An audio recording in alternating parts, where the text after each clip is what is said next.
they're a trans person. Is that something that you would recognize here, whereas in the States, at least with their U.S. government, the way they're seeing it, there's only two? As far as I'm concerned, we should have a government that just minds its own damn business and leaves people alone to make their own personal decisions.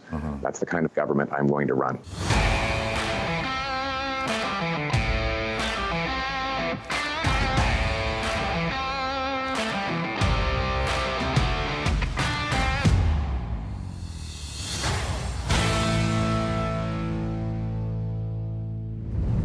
One of our friends recommended this interview to us this evening, and we haven't seen it yet, so we are going in completely blind, but we heard it's an absolute riot.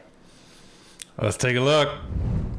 We're joined live by Conservative leader Pierre Poilievre. Thanks for joining us here live on CP24. I got to ask you, where were you when the inauguration was happening? Where'd you watch it? Who'd you watch it with? Some of your thoughts. I've been traveling throughout Quebec, meeting with small business leaders and workers, and just basically sharing a Canada First plan. Let's put our country first for a change. We've had for the last 9 years a weak government that has put our country in this position of vulnerability. They've doubled our debt, they've hiked the taxes, they've blocked key resource projects that have made us, as a result, more dependent on and at the mercy of the United States government. What we need is a bring-it-home economic tax cut that's going to leave more money in the pockets of entrepreneurs, investors, workers, home builders, so that we can have a stronger economy and stand on our own 2 feet for a change.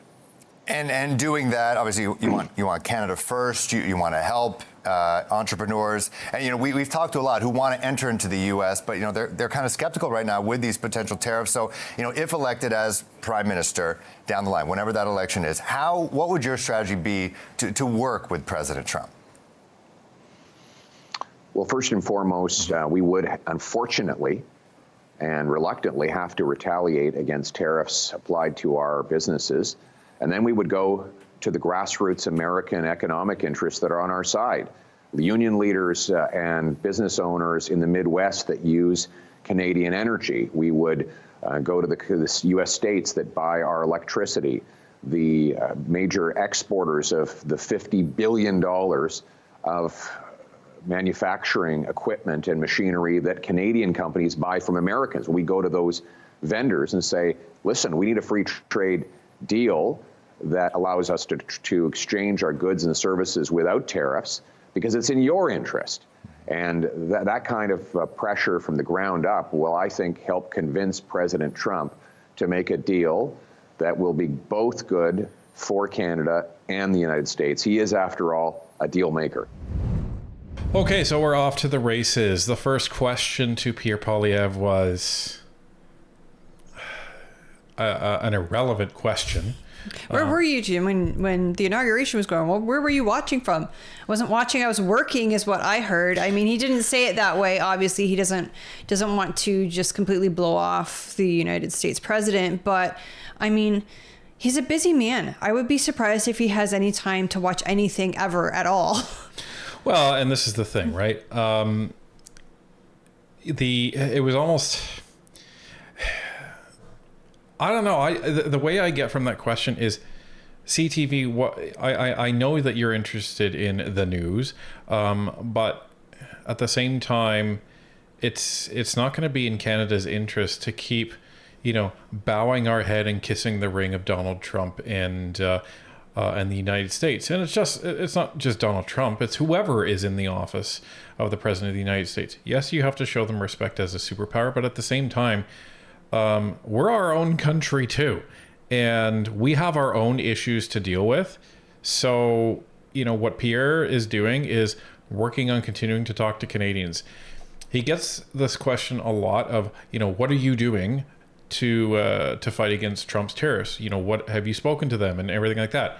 He has consistently said, I'm not the prime minister, meaning there's nothing for Pierre to do. Well, it's not his job. I think if he were to jump the gun and start negotiations now, the Canadian media would say all sorts of horrible things about him, like, who is this guy think he is? He's not prime minister yet. He's assuming he's going to be prime minister, et cetera, et cetera. It's not his place right now as leader of the opposition. Right. And he would be arguing even from a position of weakness if he went down to meet with Donald Trump, because he's the official opposition. The power that he has to do anything in Parliament is zero. He cannot commit to any deals. He cannot commit to any tariffs. He cannot commit to anything because he doesn't have the ability to do so until he's prime minister. So any discussion that he would get in with Donald Trump would be immediately putting him on the back foot from a position of weakness. So he's rightly making the best of a bad situation, which is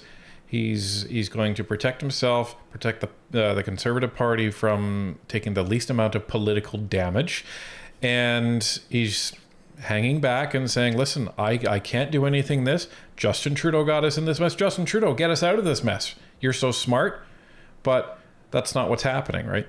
And then he responds to the actual question of, what would you do when you are prime minister? And it's an interesting take. It's I would say almost a non-confrontational strategy with Donald Trump. He mentions very passively and quickly that we would, retaliate, which is what you're supposed to say. But then he takes the angle because he listens to the former American ambassador who said, listen, Donald Trump loves tariffs, and the best way to convince Donald Trump to do something is when you convince him that it's in his interest, or that it would make Donald Trump and his legacy look bad if he didn't do this a certain way. So how do you do that? You appeal to the actual businesses themselves to put pressure on Donald Trump. That way he's getting pressure from big American businesses that are rallying to fight on behalf of Canada and to let him know the actual economic impact. So it's an interesting strategy.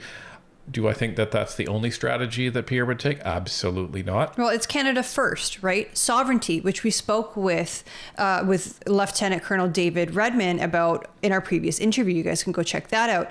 But sovereignty, Canadians for Canadians, Canadians first. And this grassroots bottom-up approach is, I think it sounds like it'll pan out. Well, and the other thing that it does is it establishes closer ties to American businesses from Canadians, which is a good thing, because that brings our countries from a trade perspective closer together, more cooperation, and it's a win-win for everybody. And as Pierre said, as we've said, Donald Trump is a businessman. He likes to make deals. This is why our opinion is that this 25% tariff, this is not, I'm going to subjugate Canada. No, it's, I want something. And he wants safer borders, is what he wants. And Trudeau heard that, right? Yep. When he flew down to Mar-a-Lago, got embarrassed by Donald Trump, he heard that. But the problem is Trudeau can't do anything about it. He says, I have a $1.3 billion plan that you can't do anything about because why? Oh, right, you prorogued Parliament. Right. There can be no net new spending as a result of Parliament being prorogued because you need parliamentary approval. Some of you have asked, why are we sending $400 million to the Ukraine? That was in the budget that was approved in June of 2024. This money was not, because Donald Trump hadn't threatened tariffs at that point in time. So there is no $1.3 billion sitting around in a pre-approved budget line item because it didn't exist when the original budget was approved. So in order to actually spend that money, he needs parliamentary approval. Now, Justin Trudeau has been going on about these Blackhawks that have been starting to patrol over the border and saying, this is our plan in action. Wow. Couple of helicopters patrolling a border. Well, and you can check out, again, our interview with Lieutenant Colonel David Redman, because he discussed this as well and why this isn't necessarily a great idea. More in line with being a dumb idea, but it's Trudeau. What do you expect? Yeah, no doubt. Well, it seems like, Premier Doug Ford seems to be taking the forefront here. He's talked about his project AmCam. The premiers met with, outgoing Prime Minister Justin Trudeau. They were all there in Ottawa, minus the Premier of Alberta, Danielle Smith, was in Mar-a-Lago. She's seemingly not wanting to sign this deal with the rest of the premiers. She wants to protect the oil in Alberta. How do you make sure everyone's copacetic? Everyone, you talked about Canada first. How do you work with the premiers right now to make sure they're all on the same page? Well, you need a strong prime minister for that. Can you name one governor that's been leading the charge on the American side of this? No. No, because the states, the separate states, are not all speaking different messages. They have one strong, nationally elected leader with a new mandate. And on this side, we have a weak, effectively former prime minister who's thoroughly discredited and widely unpopular. He has no credibility with anyone. And then you have a squabbling group of other Liberals fighting for political power. That's left a vacuum. So effectively, we have 10 foreign ministers in the form of premiers who are all running around saying different things. What we need is a axe the tax election now, so we can elect a strong government that will take back control. Yes, take back control of overspending and taxes, inflation, immigration, all of that, but also take back control of our diplomatic stance and go to Washington with strength to put Canada first. And that is what I will do as soon as we get the election done. That's a really good point. It's a phenomenal point. It is. And further, the point that the Liberals have left this power vacuum. They've left us all so that they can fight over who gets to be prime minister for about 3 months. Like, how is that putting Canadians first? Well, and I really, really love the fact that he put the reporter on the back foot right off the bat when he says, how many governors have stepped forward to take a position on this? Do you know any? And he's like, no. It's like, that's because there aren't any. Because they have a strong leader leading the country, right? They don't need to come out individually. They're all united behind their leader, which Canadians, we're not. We don't want Justin Trudeau as our prime minister. We wanted to go to election, but instead of doing that, they've decided to put it off so that Freeland and Carney can fight it out as to who's going to be the prime minister for maybe 3 months. Well, and this is the thing. The Liberal Party is just fine with this, folks. And this is the thing. If you're having conversations with people that are considering voting Liberal, you need to remind them that the reason why there's not an election right now is for one reason and one reason only. Because the Liberal Party is trying to get its act together at the expense of literally the entire country. Right. They abandoned us. You can still call your MP. They're still working. They're in their constituency. So if you have something to discuss with them, now is really the ideal time. But the point is that there's no leader. We have no guidance. We're like a ship going in the fog. We have no heading. Like, this is ridiculous that they would just abandon Canadians, prorogue Parliament so that they could have a leadership race and install the next person for, they'll be prime minister for maybe 3 weeks before an election is called, and then a month and a half to 2 months while the election is going on.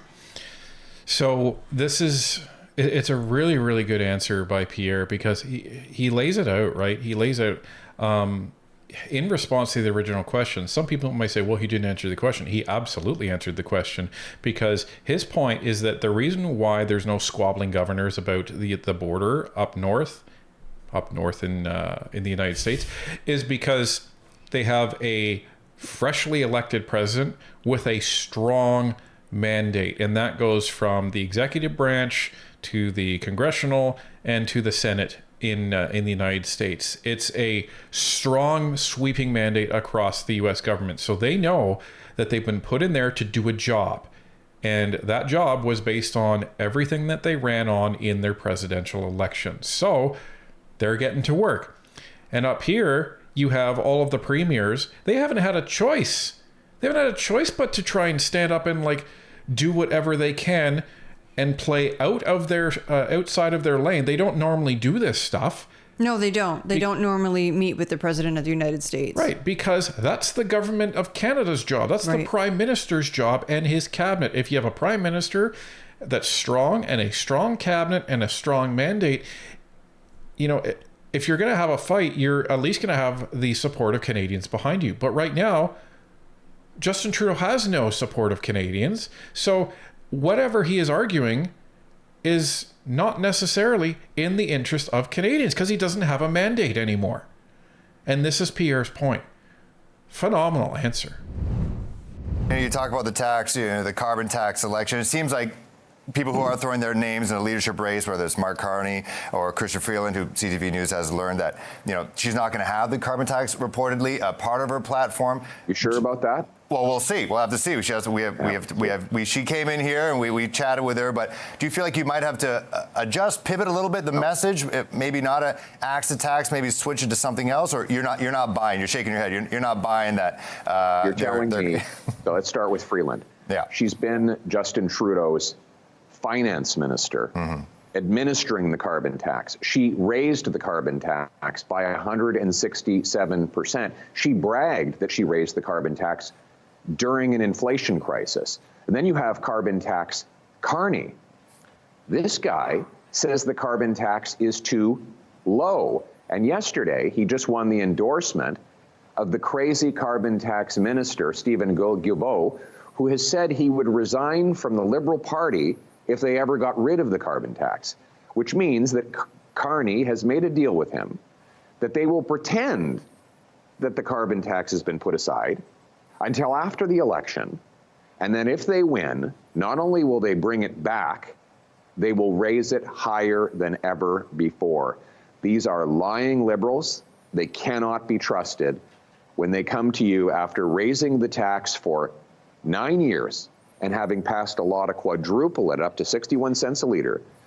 A few days before the election, come to you and say, oh, whoops, we made a mistake. We're going to suspend that. You know exactly what they're going to do. They're going to bring it back. They're going to raise it higher than ever. Don't trust the lying Liberals. There's only one party that has always said and will always do one thing: axe the tax. Another really strong answer. Well, and this answer right here illustrates why Pierre is on CTV. He hasn't been on CTV for a long time. Right, not after that fiasco where they edited those clips together of him saying something that he actually didn't. And why is he on mainstream media? Because the majority of Canadians that still watch mainstream media are the ones that are being fed all of the propaganda by the Liberals to vote Liberal. That's why he is now going on mainstream media. That's my assumption. But I think it's a very, very good assumption. And yeah, he makes great points tying people to the carbon tax. Like, you don't have to tie Chrystia Freeland to the carbon tax. She super glued her head to the carbon tax, years ago, and was a staunch defender of it. And she's going to turn around like she tried to do the other day and say, well, I was forced to say all of that. When you're in government, you have to play as part of the team. She's trying that with the capital gains tax too. Yeah. It was in her budget. Yeah, for those who don't know, breaking news, she's now saying that the capital gains tax was a terrible idea. You think? Us conservatives have been saying that for how long? Since they introduced it back in April, was it? And what was Freeland saying? Taxing capital gains is not an inherently partisan idea. It's an idea that everyone who cares about fairness should support. Our government is taking action to improve tax fairness for all Canadians. We know now is the time to invest in Canada and in Canadians. And we know that the fair way, the responsible way to pay for those investments is to ask those at the top to contribute a little bit more. In an average given year, only 40,000 individual Canadians have capital gains above $250,000 a year. That's 0.13% of our population. And we believe that it makes sense for those with the broadest shoulders to support everyone else. Conservatives can tie themselves in knots trying to justify policies that are ultimately about austerity and cuts. The Conservatives are only caring about the rich. Okay, Right. so does this mean that Fairness for every generation, right? Christopher Freeland only cares about the super rich right now because you're going against the capital gains tax? What does that say about you, Freeland? Like, it is a dumpster fire. But coming back to Jilbo and Carney, yeah, That was a really good point, like a scary point that I hadn't put two and two together previous to Pierre saying that. That why would Stephen Gilbo back somebody who's anti-environment? Well, he wouldn't. So he's not really going to get rid of that carbon tax, is he? Or maybe he'll get rid of the carbon tax and introduce something completely different, something worse. well, but this is the point, right? You know, Pierre doesn't know that there was this deal made. He's speculating. But Carney has been having conversations. It's been reported. This is not a conjecture. He's been having conversations with MPs across the Liberal caucus for months now. So in those conversations, he would have been talking to them, pleading his case, letting them know that, you know, if I'm ever leader, this is what I would do and all of this stuff. So yeah, there's probably going to be some conversations specific to around environment fanaticism, because that's how you're going to win the support of an environment fanatic, Right. like Stephen Gilbo. All right, let's go back to D.C. right now. Obviously, on his first day on the job, President Trump signed an executive order, the U.S. government only recognizing two genders, male, female. They're unchangeable. You know, if elected as prime minister, is that something that you're going to kind of walk in line with, or what are your feelings on that executive order? Well, I don't know. Do you have any other genders that you'd like to name? Me personally? Yes. I'm just asking more so if you're in line with what he is saying. Do you agree with what he's saying? Is that something that you would be lockstep with if elected as prime minister? This must be the part that Marion was telling us about. She said, you'll know it when you see it. You know, but I will say, I absolutely love Pierre's ability to just like throw it back to the reporter whenever they ask him a really stupid question. Well, And it doesn't matter how prestigious the reporter may be or what news affiliate they're coming from. If you ask something dumb, he's going to make you explain yourself. well, and not even a stupid question.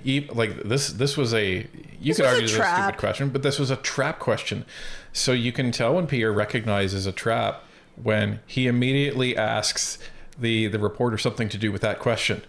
Right? Like, oh, experts are saying, which experts? Right? He attacks the premise. And that's how you know a question is a trap question, because the premise is flawed.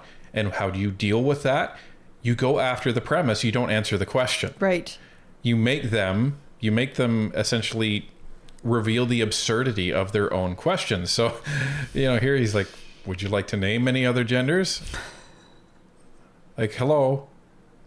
But this is the mainstream media trying to paint Pierre Poilievre as Donald Trump and Right. trying to tell the Liberal voters Donald Trump is bad and Pierre Poilievre is just like him.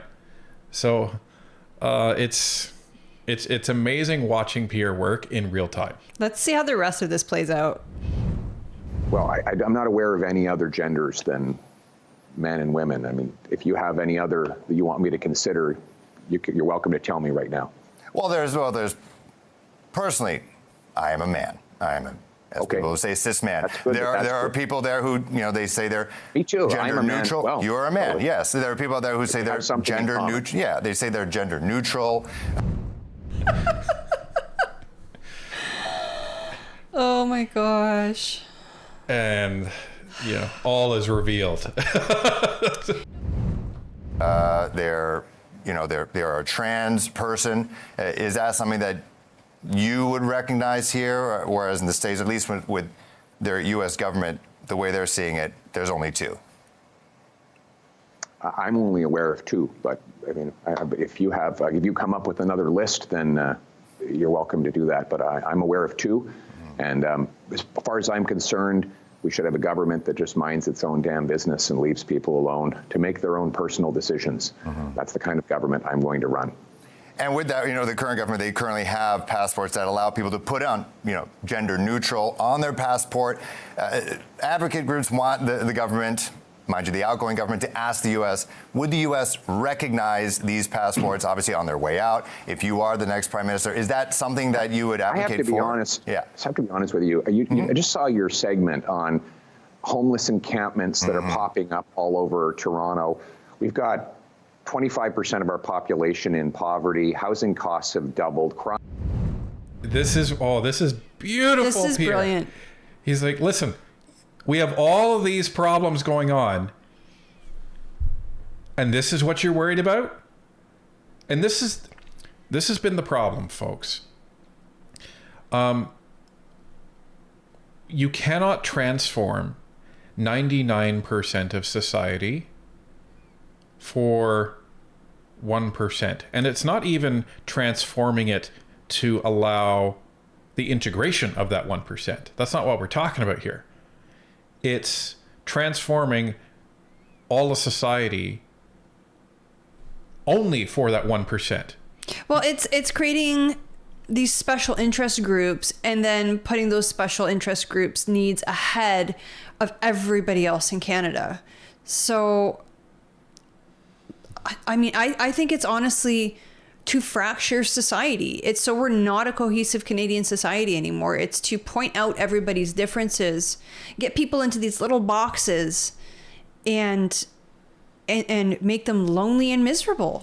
Well, and you cannot. This is the thing. People need to understand this about rights. Not really the people watching the show, other people. You cannot adhere to one person's rights at the expense of another. Right. What's that saying? My freedom of expression, it's my fist stopping at your nose or something like that. I don't know what that is, but It's like my rights, or no, it's my rights and or the rights of my fist and where your nose begins. Like essentially you can't punch somebody and call it, oh, well, it was my right to expression or my right to whatever. You can't hurt other people with your rights. But again, there's people dying in tents. There's people that can't afford to eat. Why are we talking about this? Crime is rampaging through our streets. I just find it to be a strange priority to spend time talking about this. My priority is to give people back control of their lives, bring back Canada's promise that anyone who works hard gets a powerful paycheck and pension that buys affordable food, gas, and homes in safe neighborhoods. That's the promise we need for Canadians. If Liberals want to talk about different labels that, for gender that they want to put on passports in the United States, they can do that. I'm going to talk about the things that will bring home Canada's promise. Okay. And okay, you know what? Let's talk about housing, because I'm not upper middle class. I don't even know what I am right now, but making ends meet for a lot of people is very hard. So we understand some of your plan for housing, giving incentives for municipalities to building such. Canada's massive. A lot of our population is by the border. Mm-hmm. Is there anything we could? This is something I've thought about. Just driving around Canada, specifically in BC, going north. Yeah. There's a lot of land out there. Is there something that if elected as prime minister, could be implemented that we can start building more homes, like elsewhere, yes, places where there's really not much infrastructure built right now? Yes, this is a very good question. First of all, I just want to get out of the way one thing. I want to axe the sales tax on new homes to save you up to $50,000. I also want to incentivize municipalities to speed up permits, free up land, and cut development charges to build. The provinces should be pressured to take their sales tax off. Those combined changes would save hundreds of thousands of dollars on each home. But you're right. We have the second biggest landmass in the world. We have the fifth most sparsely populated landmass on planet Earth, and yet we have the fewest homes per capita in the G7. We need to free up that land. Now, the federal government is the largest landowner, so I've said I'm going to sell off 15% of all federal buildings and thousands of acres of non-ecologically sensitive federal land to build. And I will be challenging provinces and municipalities to look at their land inventory and say, what could we put here? Is there room for a home? We have major parts of our land that are close to the 49th parallel, so very close to the United States, and a lot of economic opportunity that are almost uninhabited. We need to free up that land to build more homes as well. So that's how we're going to do it. Get out of the way, cut the taxes, let the builders build. Imagine that. You ask a good question. You get a good answer. Yeah. And you even get congratulated on the question, because this is what they need to be talking about. At least credit to the reporter. He didn't keep pushing. I wouldn't keep pushing after that. No, because it's calling your credibility into question, where Pierre's like, dude, have you been paying attention to Canada over the last 3 years? Right. Like, things are hard. Things are very hard. Many families are not making ends meet. Something like 2.5 million Canadians are using the food bank every month. That shouldn't happen in a country like Canada. Well, and this is why he's saying we're wasting all of this money on virtue signaling, on too many things. Yeah. And I mean, the bureaucracy when it comes to homes is just ridiculous. Here in Hamilton, they have a no urban boundary expansion. So if you own a small hobby farm on the outskirts of town and maybe you're ready to retire and downsize, you can't sell that home to a developer where they can house like maybe 50 families. Nope, you're not allowed to. It's the government telling you what you can or cannot do with your own land. Right. Which is ridiculous. Now, well, especially in a housing crisis. Well, this is the problem, because then you have these environmental groups that jump up and down and are like, oh, the green belt, oh, you're killing farms. Hobby farms do not produce produce that goes to the grocery store, right? in most cases. Not in large quantities. No. I mean, because they're not big enough to do that. No, I mean, my grandparents, when they came here to Canada, they bought a farm. Essentially, it was just like a swath of land, and they had a couple horses and they had some chickens and things, and the family, my mom, I should say, lived on the land and grew up there. But when things started to go more urban, they were able to section it off and sell off pieces, and there are people that live there on these lots now that used to be the farm. Well, and this is the thing, like I grew up in a rural community. I grew up near Lindsay, Ontario. Lots of farms out there. So for anyone that doesn't really know, a big farm is not something that's 50 to 100 acres. That's not going to sustain you if you are, going to be choosing commercial farming as a career. You need thousands of acres to actually make that work.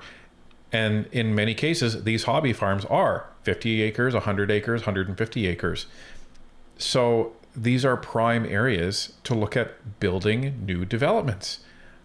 But this is the ridiculous thing that we have going on in Canada. We have all of this land, but we've prevented ourselves from actually building it because the environment. Hello? Because we vote dummies into office. That's the problem. And this is where we talk about this, and we keep referencing our previous interview with Lieutenant Colonel David Redmond, but it is so important because we talk about the fact that Canadians have to get engaged, and they have to get engaged at all levels of government to say, this is what I demand of you. I demand new home sites to be designated, new homes to be built. Let's get it done, because this is the effect that you're having on the community. You're locking people into these cities in Canada for what? For what? Like, they're talking as if you cut down, that tree around the corner, everyone's going to die. It is just bonkers. But this is what we're talking about here. So, very interesting interview with Pierre. I imagine he's going to be going on other ones. It would be funny if he went on CBC. I don't think that's going to happen, but you never know. I don't know if CBC would have him, because all he would say is, "Yeah, you're out of a job. You're out of a job. You're out of a job." Could you imagine? That would be great. Like the day after the election, Pierre and the Conservatives just walk into CBC headquarters and be like, "All right, everybody, pack it up.